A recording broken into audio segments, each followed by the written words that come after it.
एक प्रसंग में पूज्य श्री राधा बाबा वर्णन करते हैं कि रतनगढ़ में ही भाई जी थे।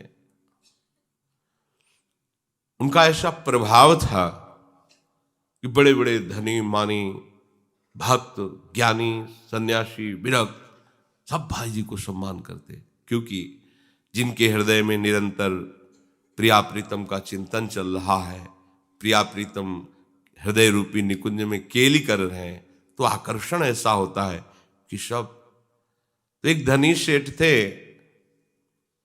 धनियों में अहंकार बहुत जोर का होता है, क्योंकि मूल दोष यही है उनका अहंकार। जो अपने को बड़ा धनी समझते हैं उनमें चोरी, हिंसा, झूठ बोलना, दंभ नाटक करना, काम क्रोध, गर्व अहंकार, भेद बुद्धि, वैर अविश्वास, स्पर्धा, लंपटता, व्यभिचार, जुआ, ये सब दोष उसको घेर लेते हैं। जो धनाभिमानी होता है, मैं धनी हूं, अभिमान तो था ही, पर एक कृपा भी थी कि भाई जी के सत्संग में रोज जाते थे। धनी थे, अन्य दोष भी होंगे, अहंकार भी था, पर सत्संग में जाते थे, रोज प्रणाम करते, सत्संग सुनते, पर भाई जी से ईर्ष्या करते, उनकी निंदा करते। जो सत्संगी जन थे अगर रास्ते में मिल जाते सत्संग सुनने के बाद तो निंदा करते, कई तरह की देखा, बढ़ बढ़ के बातें कर रहे हैं, लोगों से पुजवाते हैं, ऐसा वैसा। कुछ लोग ऐसे होते हैं। किसी दिन भी वो सत्संग ना जाए ऐसा नहीं था, प्रणाम न करे ऐसा नहीं था, पर हृदय की जलन, ईर्ष्या, कि हमारे पास सब इतना वैभव, कोई हमको प्रणाम नहीं करता और इनको सब प्रणाम करते हैं, नमस्कार करते हैं। ऐसा मतलब विचित्र बात है कि रोज जाना, सत्संग में नियमित जाना, पर वहां की बातों में क्यों म्यों निकाल के और चलते हुए निंदा करना, और जहां भी बैठे भाई जी की निंदा करना। प्रणाम भी भाई जी सामने दिखाए प्रणाम करेंगे, ऐसे प्राय बहुत हृदय होते हैं। सामने तो प्रणाम नमस्कार और पीछे निंदा करना। वो अपनी जलन को नहीं सह पाते, अपनी मलिनता को और बढ़ाते हैं। वो यही समझते थे मेरे पास इतना ऐश्वर्य है, नौकर चाकर हैं, मैं बहुत धनी हूं, हमारे सामने भाई जी क्या है, पर इतना सम्मान इनका, जिसको देखो वही भाई जी भाई जी, प्रणाम नमस्कार, दौड़े पीछे घूम रहे हैं। मैं क्या करूं जो मेरा सम्मान हो, सब कुछ तो हमारे पास है, क्या कमी है? तेरे पास भगवान की ठसक नहीं है, प्रियालाल की ठसक नहीं है, ये पैसे से थोड़ी आती है, ये तो प्राण दिए यह प्रेम न पइए, ऐसो महंगो आय सखीरी। ये तो गुरु कृपा से मिलता है, आराध्य देव की कृपा से मिलता है। भगवान ने कहा है कि जो अनेक चित्त विभ्रांता मोह जाल समावृता प्रसक्ता काम भोगेशु पतंति नरके असुचौ। अपवित्र नरकों में इनको डाला जाता है। ये अनेक वृत्तियों में फंसे हुए भोगों में, ये जो संत महात्माओं की, वैष्णवों की निंदा करते हैं, अवहेलना करते हैं, अपमान करते हैं, ऐसे अपवित्र नरकों को भोगना पड़ता है इनको। भाई जी के पास आना, उनको प्रणाम करना, देखो इसका प्रभाव, और भाई जी की निंदा करना, अपना अपना प्रभाव है। देखो बढ़िया अवसर कि अगर इस जलन को विवेक के द्वारा रोक लेते, निंदा ना करते, तो इसी जन्म में भगवत प्राप्ति हो जाती। इतने बड़े महापुरुष का दर्शन अमोघस्य, उनकी वाणी अमोघस्य, उनके द्वारा बताया हुआ साधन अमोघस्य। कोई असर उनके ऊपर नहीं पड़ता, आचरण में कुछ परिवर्तन नहीं, बस सत्संग आना, प्रणाम करना, सामने मधुर भाषण, पीछे निंदा, और कैसे इनको गिराया जा सके, ऐसा होता है।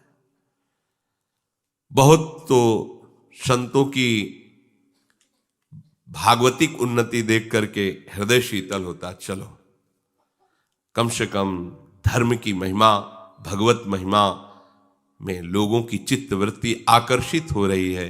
व्यभिचार से, मदिरापान से, नाना प्रकार की हिंसात्मक वृत्तियों से लोगों की वृत्ति हटकर प्रभु के नाम रूप में लग रही है। बहुत अच्छा है।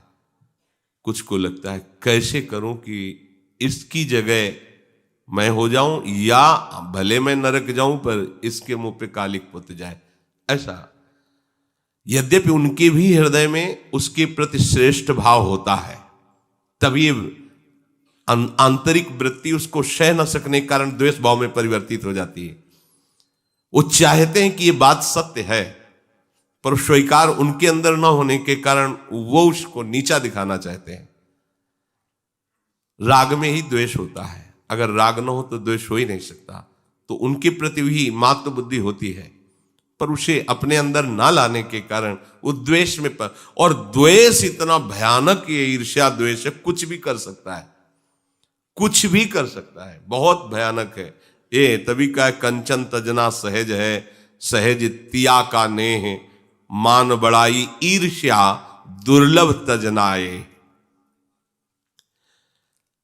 ऐसे महापुरुष की निंदा में रत, धन का अभिमान, मान की चाह, बोलो अब दुर्गति में कौन सी कमी रह गई?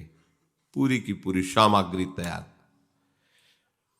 सत्संग में आना, भीतर से भाई जी को देखकर जलना, स्पर्धा करना, द्वेष करना। वो कहते भी थे कि इनके पास धन क्या है, कुछ नहीं, पर जिसको देखो भाई जी प्रणाम नमस्कार छाए हुए हैं। कैसा, मतलब अब उनके अंदर सहन नहीं हो रहा, क्या करें।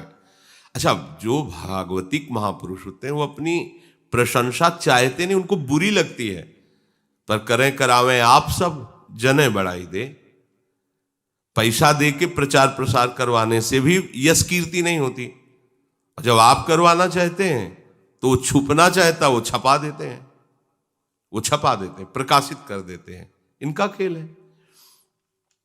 भाई जी कभी चाहते थे क्या मेरा यश हो, मुझे लोग जाने? अकिंचन भाव से रहते। वहां के तत्कालीन बीकानेर के महाराजा भाई जी के सामने आते, साष्टांग दंडवत करते। भारत के बड़े बड़े अधिकारी आते, भाई जी के चरण स्पर्श करते, बड़ा महिमा। ये देख करके उनके हृदय में, और ये लीला भगवान की है, और जलन, मतलब जलन तो इतनी बढ़ जाती है कि वो क्या करे। अगर उसको आत्महत्या करने से उनका नाश हो रहा हो तो तुरंत कर ले, ऐसी ईर्ष्या पैदा हो जाती है। और जब भाई जी के सामने आते तो ऊपर से बड़ा प्रेम का दिखावा करते हैं, बड़ी कृपा भाई जी आपकी, रोज सत्संग में आते हैं, रोज ऐसा सब ऐसे। कुछ समय बाद उनकी मृत्यु हुई। सेठ के परिवार के लोग मृत्यु के समय भाई जी को बुलाने आए। भाई जी अचानक सोच किया कि तो उसमें चले गए। सोच क्रिया अचानक लगी, उधर सूचना रही को प्राण त्यागने वाले। भाई जी को इतनी सोच लगी, वहां नहीं जा पाए और शौचालय जाना पड़ा, क्योंकि भाई जी चले जाते तो दुर्गति उनकी नहीं होती। और भगवान को बर्दाश्त नहीं कि उनके भक्त का कोई अपराध करे और फिर अंतिम उसका सुधर जाए। जो अपमान भक्त कर करे, या जो अपराध भक्त कर करे, राम रोष पावक। ऐसी सोच लगी कि भाई जी को एक सेकंड के लिए भी फुर्सत नहीं कि मैं जा सकूं वो शौचालय। तानहम द्विषतः क्रूरान संसारेषु नराधमान, क्षिपाम्यजस्र मशुभाना मासुरीष्वेव योनिषु। ऐसे भक्त द्रोह करने वाले पापाचारी क्रूर कर्मी नराधमों को मैं आसुरी योनियों में गिराता हूं और नरक भोगवाता हूं, भगवान कह रहे हैं। पूज्य श्री राधा बाबा अपने ध्यान कक्ष में बैठे हुए थे। वहीं एक कुतिया गर्भवती हुई और कई बच्चे पिल्ला हुए उसके। भाई जी के ध्यान में वो कुतिया और वो पिल्ला, और उन पिल्लों में से वो सेठ जी जो कुत्ते का पिल्ला बने थे, मेव मेव करते हुए छोटे बच्चे गए। बाबा निकले कुटिया से बाहर, देखा नई नई कुतिया ब्याही है, बच्चे हमारे ही सामने लाना था इनको। देखा, अच्छा सेठ जी हैं ये, कुत्ते के पिल्ले के रूप में।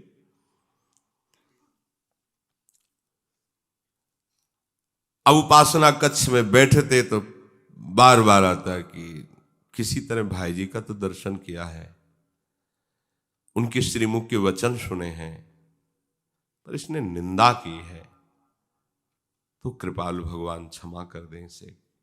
संत का हृदय देखो कैसा होता है। अगर उनको दंड ही देना था तो फिर मेरे पास क्यों जन्म दिया? अच्छा, जन्म ही दे दिया तो मेरे ध्यान में क्यों लाए? संकेत क्यों किया कि वही सेठ है, कुत्ते का पिल्ला बन करके आया है? इसका मतलब भगवान इसका मंगल चाहते हैं। राधा बाबा एकदम एकाग्र होकर प्रभु से प्रार्थना की, प्रभु इस सेठ की जो कुत्ते का पिल्ला बना हुआ है, इसकी दुर्गति रोक दीजिए। किसी भी तरह से सही, इतने बड़े महापुरुष का दर्शन किए, सत्संग सुने, और आप भी तो चाहते कि उद्धार हो जाए, नहीं तो यहीं सामने ध्यान कक्ष के सामने, यहीं के कहीं दूर, और फिर हमारे ध्यान में क्यों लाए? पर बार बार कहते, पर प्रभु बोलते नहीं और रोष करके अंतर ध्यान हो जाते हैं। एक दिन बाबा ने हट किया, प्रभु सामने खड़े, बोले बोलना पड़ेगा आपको, हमारी बात क्यों नहीं सुन रहे हो?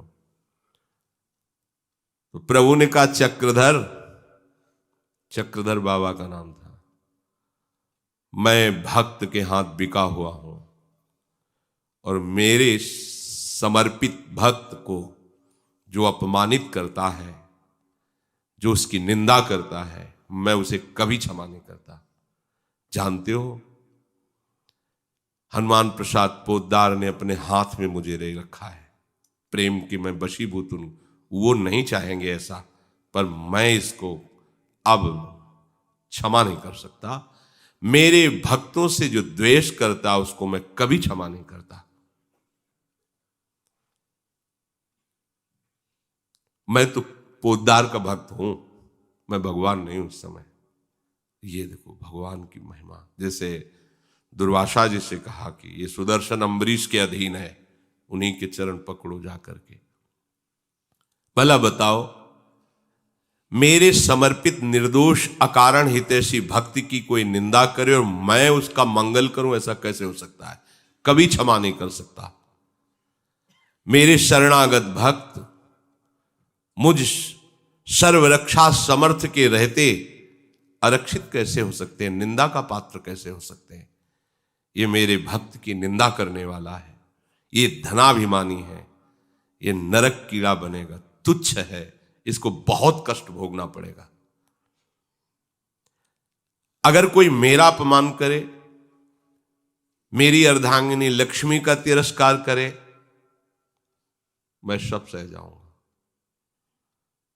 पर मेरे भक्त का कोई अपराध कर दे, मैं नहीं सह सकता। भगवान कह रहे, यहां तक कि अगर साक्षात लक्ष्मी भी मेरे भक्त का अपराध कर दे तो उसी क्षण भी उनका मैं त्याग कर दूं। फिर ऐसे समर्पित भक्त के लिए, जिसने स्त्री पुत्र ग्रह गुरुजन प्राण धन इहलोक परलोक मोक्ष सबका त्याग करके केवल मेरे प्रेम में पगा हुआ है, ऐसे मेरे भक्त को जो सतावे उसको मैं क्षमा कर दूं? नहीं। जैसे पतिव्रता स्त्री अपने पति को सदाचार से प्रेम से अधीन रखती है, ऐसे भक्तजन मुझे अपने अधीन रखते हैं। मैं प्रेम में बंधन स्वीकार करने वाला हूं, सबके लिए समदर्शी हूं, भक्तों के लिए पक्षपाती हूं। चक्रधर महाराज, इसको मैं क्षमा नहीं कर सकता। जो संत जन है, साधु हृदय है, उनकी निंदा करने वाले का मंगल हो जाए, ऐसा नहीं हो सकता। तो राधा बाबा ने कहा, फिर ये आपने दिखाया क्यों हमें? क्यों दिखाया? बाबा गुस्सा होकर के बोले, जाओ फिर जाओ।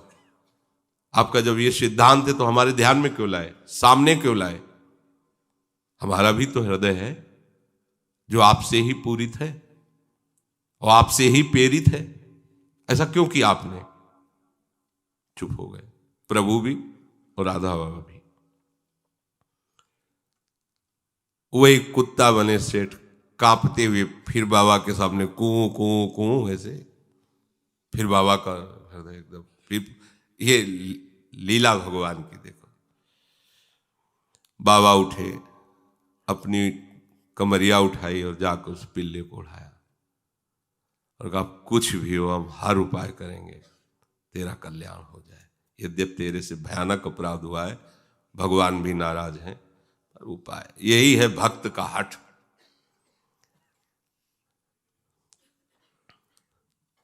अब देखो, रतनगढ़ में कितने कुत्ते होंगे, कितने पिल्ले होंगे, लेकिन रोज भाई जी को प्रणाम करता था, सत्संग सुनता, पर निंदा करता था। अमोघस्य संत ते होए न कारज हानि। एक दिवस बाबा ने फिर श्री कृष्ण जी से कहा, अरे इसको पिल्ला बनाना था तो मेरे ही सामने कोई बार बार ला रहे हो, कहीं दूर ले जाओ। कहते हो हम इसका कल्याण नहीं कर सकते, क्षमा नहीं कर सकते। मेरे कक्ष के भजन के नीचे ही कुतिया बच्चा दिया और उसमें सेठ मेरे ध्यान में आया, मुझे बार बार विक्षेप पड़ रहा है, दुख हो रहा है, अब उसका कल्याण होना चाहिए। ये बार बार मेरी दृष्टि पथ में आता है और मेरा हृदय करुणा से भर जाता है, और आप करुणा समुद्र हो, मेरी बात तो सुन लो। बोलो इसके लिए मैं क्या करूं? बाबा ने कहा, जिससे आप प्रसन्न हो जाओगे। कैसे आप राजी हो जाओगे, कैसे इसको क्षमा करोगे? प्रभु कुछ नहीं बोले, चले गए। सायंकाल बाबा बैठे हुए प्रभु की लीला का चिंतन कर रहे थे। वो पिल्ला फिर भागकर बाबा के सामने आया, कूं कूं करता हुआ, और बाबा की तरफ ऐसे पैर करके ऐसे बैठा। बाबा ने देखा, बोले कुछ भी हो जाए, तेरे को तो भगवत प्राप्ति कराएंगे। संतों का यही एक जगह बाबा के शायद शब्द थे कि जो भगवत भजन में उन्मत्त महात्मा होते हैं, तो जैसे पागल कुत्ता काट ले ना किसी को, वो ऐसे सीधी हो जाता, ऐसे ही होता। भगवान कह रहे नहीं उद्धार होगा, वो कह रहे अब हो के रहेगा, देखते हैं क्या। हट, इसीलिए मोरे मन प्रभुवश विश्वासा, राम ते अधिक राम कर दासा। बड़ी व्यथा हुई। भाई जी अपने घर के मुख्य द्वार पर बैठे सोच के हाथ मटिया रहे थे। अकेले बैठे हुए चिंतन करके हाथ धो रहे थे। राधा बाबा जाकर खड़े हो गए। भाई जी ने बाबा को देखा, कहो स्वामी जी, क्योंकि ऐसे नहीं, सहज में नहीं आते, कैसे आगमन हुआ? वो एक सेठ थे जो आपकी निंदा भी करते थे, सत्संग में भी आते थे, प्रणाम भी करते थे, आपको याद है? हाँ हाँ याद है। बोले उनकी मृत्यु हो गई थी। हाँ हाँ हमें उस समय भी याद है कि आए थे बुलाने पर, वो सोच लग गई थी तुम्हें। हाँ, वो हमारे भजन कक्ष के नीचे कुतिया जो है ना, उसमें पिल्ला बन करके आए, चेंचे करते रहते हैं हमारे सामने। ये कि वो आपकी अकारण निंदा करते थे, बड़ा अपराध करते थे, मानते हैं, परंतु आपके लिए निंदा और स्तुति तो समान है। निंदा के रूप में ही सही, पर वो आपका चिंतन तो करते थे। भाई निंदा भी करने के लिए वो आकृति तो आएगी ना सामने। तो मुझे लगता है कि किसी भी तरह से आप जैसे महापुरुष का आश्रय, ऐसी दुर्गति नहीं होनी चाहिए। आपका जो सत्संग सुना, आपको प्रणाम किया, आपका चिंतन किया, वो कुत्ते की योनि में और ऐसे कष्ट में माना अपराध किया है। पर भाई जी, आपको आपका ही गाया हुआ दोहा सुना रहे हैं, धणी के द्वारे पड़े रहो, धणी की ठोकर खाए, कबहू धणी निवाजी है, जो द्वार छाड़ नहीं जाए। देखो, मनुष्य शरीर में भी वो रोज आता था, रोज प्रणाम करता था, कुत्ता बन के भी आपके ही द्वारे में। तो भाई जी, उसकी तरफ से हम क्षमा मांगते हैं, आप क्षमा कर दो और उस पर कृपा कर। देखो कैसा हृदय संतों का होता है। मुझे नहीं शाह जा रहा उसको कुत्ते के रूप में देखकर, सदगति निश्चित होनी चाहिए। ये हठ है संतों का। जैसे बच्चा हठ कर ले तो मां को पूर्ण करना पड़ता है। जब तक आप कृपा नहीं करेंगे तो इसको विश्व की परम शक्ति भी इसका मंगल करने में असमर्थ है, क्योंकि सीधे हमने श्री कृष्ण से बात किया है, उन्होंने कहा कुछ नहीं हो सकता, इसको तो दंड भोगना पड़ेगा। और मैंने देखा है कि कल्पों तक शूकर कूकर सरीसृपादि निम्न योनियों में जाएगा, कल्पों तक, इसकी कोई उद्धार के चांस नहीं। भाई जी, आप इस अधोगति से इसको बचा लीजिए, आप इसे क्षमा कर दीजिए, मैं क्षमा मांगता हूं। कैसे संत हृदय, देखो कैसा होता है संत हृदय। भाई जी, इसके अपराध को क्षमा कर इसको महान दुख राशि से मुक्त कर दीजिए, ये उत्तम गति को प्राप्त करे। ऐसी अपराध ज्वाला से मुक्त करने के लिए आप ही समर्थ हो। मेरा हृदय बार बार इसके लिए करुणा कर रहा है, इसकी अधोगति नहीं होनी चाहिए। भाई जी ये बात सुनकर के उठ खड़े हुए और बड़े प्यार से मिट्टी से सने हुई दोनों हाथ राधा बाबा के कंधे पर रखे और बड़े स्नेह से कहा, स्वामी जी क्या आप समझते हैं मैं ऐसा निठुर हूं? क्या आपका हृदय मेरा हृदय दो हृदय है? जब आपके हृदय में इतनी करुणा है तो इस हृदय में हमने तो अपराध ही नहीं माना। ये तो श्री कृष्ण की लीला है कि उन्होंने उसे दंड दिया। मुझे इस बात का तनिक भी कोई रोष या कि उसको ये दंड मिले, कदापि नहीं। क्षमा तो तब करे जब हमने अपराध ही माना हो, हमने तो माना ही नहीं, ये तो उनकी लीला है। अब आप निश्चिंत हो जाइए। राधा बाबा से कहा, देखो इसने हमारी निंदा की, श्री कृष्ण ने इसे दंड दिया, तो आपकी कृपा इसके ऊपर हुई, तो अब देखो मैं इसे सीधा लीला में प्रवेश कराता हूं। भाई जी ने कहा सीधा लीला में। अब आप देखना कुछ ही दिनों में मर जाएगा ये पिल्ला, कुछ ही दिनों में ये मर जाएगा। और ये कुछ दिन में अर्थात 2 या 4 दिन में, और जहां मरा तो आपको यह अनुभव होगा कि वो कहां गया, सीधे आपको पता चलेगा। ऐसा नहीं कि वो सीधे भगवान की लीला में प्रवेश करेगा। भाई जी ने कहा जहां मैं हूं भावदेव में, वहीं ये भी पहुंच जाएगा। मेरा भाव देश इसके स्वागत के लिए तैयार है। यद्यपि मुझ में किंचन मात्र ऐसी सामर्थ्य नहीं, ये सब राधा माधव की सामर्थ्य ही है, परंतु हां ये रहस्य आप किसी से भी नहीं बताएंगे। ये वचन हमारे सामने दो कि सेठ के पिल्ले रूप में आने का इसके परिवार को भी खबर नहीं होगी, परम धाम जाने का, आपका प्रार्थना करने का, हमारा बोलने का, ये हमारे जीवन काल में बात प्रकाशित नहीं होनी चाहिए, किसी को भी आप गुप्त रखना। राधा माधव की कृपा हुई और बाबा ने देखा कि वो पिल्ला मर गया। जे भी मरा तो देखा भाव देव प्राप्त करके लीला में प्रवेश कर। भाई जी की महानुभावता देखकर बाबा का द्रवित चित्त नाच पड़ा और लगा कि इनके चरण पकड़ के बस इन्हीं में लौटता रहूं। ये गति बड़ी दुर्लभ गति है, लीला में प्रवेश होना। प्यारूढ़ क्षमते नयच्छु सुखादि नाम तुय ध्यानगम। मन के भावों को रोक करके बाबा, क्योंकि भाई जी को पसंद नहीं था कि बाहर बाबा ऐसा कि चरण पकड़ के लोटे हो, जय हो। तो जिसमें स्वामी की रुचि हो सेवक की वही प्रधान। नेत्रों में भाव बसाकर भजन कक्ष में एकांत में बाबा हो गए।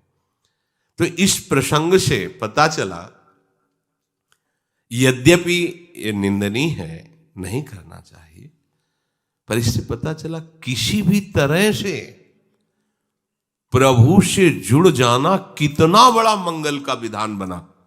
किसी भी तरह, यद्यपि कोई पद्धति नहीं है। अगर राधा बाबा कृपा न करते तो वही कह रहे हैं कि मैं कल्पों तक देख रहा हूं इसका क्रम, नाली का कीड़ा, सुअर, क्या क्या ये बनेगा जाके, इसका कभी उद्धार नहीं हो सकता। तो ये तो महापुरुषों के समीप बैठने का और उनके वचन सुनने का, अभाव से ही सही उनके सामने सर झुकाने का ये सौभाग्य दिया। नाराज थे श्री कृष्ण, पर बहुत अंदर से कृपा भी की, नहीं तो ऐसे महापुरुष की दृष्टि में क्यों लाते, काम बन गया। इसका भाव ये है, यद्यपि बिल्कुल ऐसा नहीं करना चाहिए, किसी की भी निंदा नहीं करनी चाहिए, पर किसी भी तरह से संत से जुड़ जाए तो उसका अमंगल नहीं हो सकता।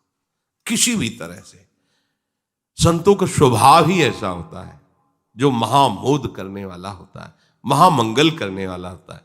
अब थोड़ा बड़ा भजन तो करता ही होगा, सत्संग भी सुनता था, प्रणाम भी करता, थोड़ा भागवतिक साधन तो बनता, पर भयंकर अपराध ये कि वैष्णव निंदा, भक्त निंदा। पर किसी भी तरह से महापुरुषों से जुड़ जाना, उसके लिए